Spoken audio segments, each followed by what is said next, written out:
Всем привет! В этом видео я покажу вам новую версию Xena. Через пару дней старая версия уже перестанет работать. Сначала скачиваем архив, скачать сможете с Яндекс.Диска или с Telegram-канала, ссылки я оставил в описании.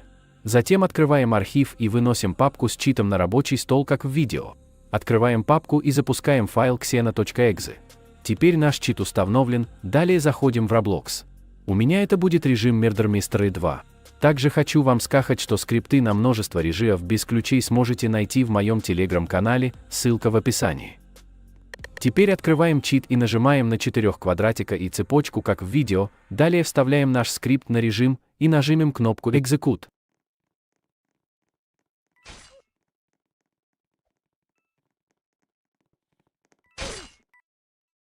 Как вы видите, все работает отлично и без ошибок. Всем спасибо за просмотр, все ссылки в описании, всем пока.